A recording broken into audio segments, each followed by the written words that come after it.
استهداف دبابة.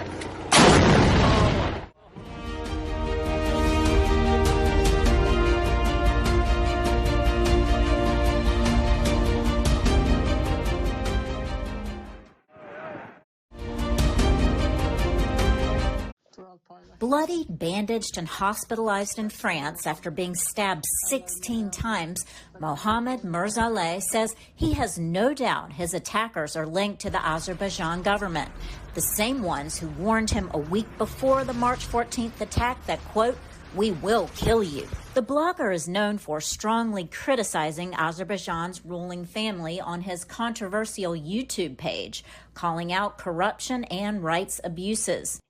Artıq 2021 ildə daha da mən Əliyevin xanımı haqqında videolarımı artırdıqca, onların korrupsiya əməllərini ifşa etdikcə, bunlar buna qəbul edə bilmədilər.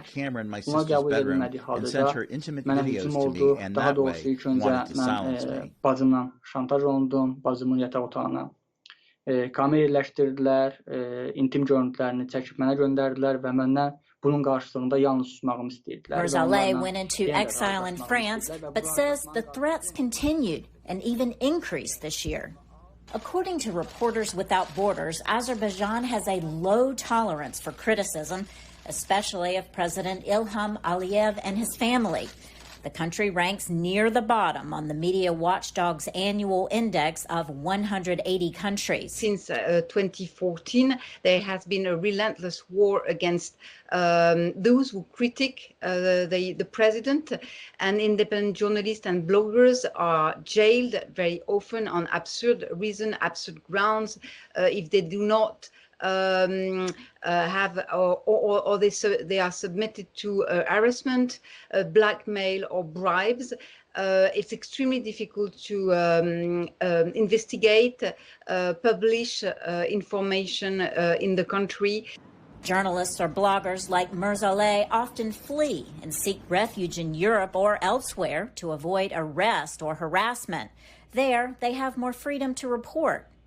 But exile does not always guarantee safety, says Freedom House. This phenomenon of transnational repression of states going outside of their borders in order to silence people, including through violence, is one that's taking place all over the world, that involves dozens of states pursuing exiles. And among them is, unfortunately, Azerbaijan, which has a track record of committing acts of violence against members of the diaspora. Mirzaleh says some of his attackers spoke Azerbaijani. He says strangers are watching his home and assailants vandalized his car. Police are investigating, but so far no one has been held accountable. I thought that it would be very difficult for them to come to France and commit an international crime, but it seems the Azerbaijani government is blinded with rage. The Azerbaijani regime does not forgive anyone who fights against them. Azərbaycan hakimiyyətinin gözünü qan tutub, Azərbaycan hakimiyyəti ona qarşı mübarizə aparan, ona qarşı sərt mövqe bildirən insanları bağışlamır.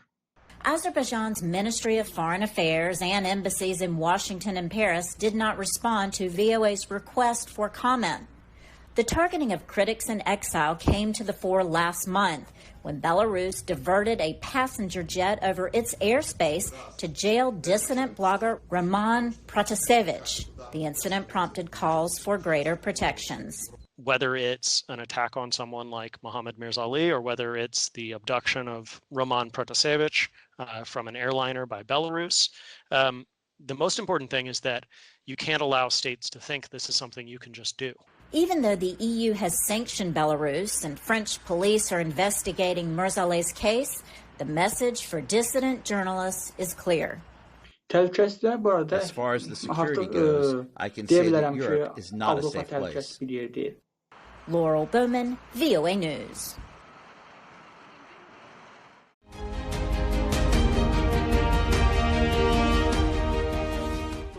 استهداف دبابة.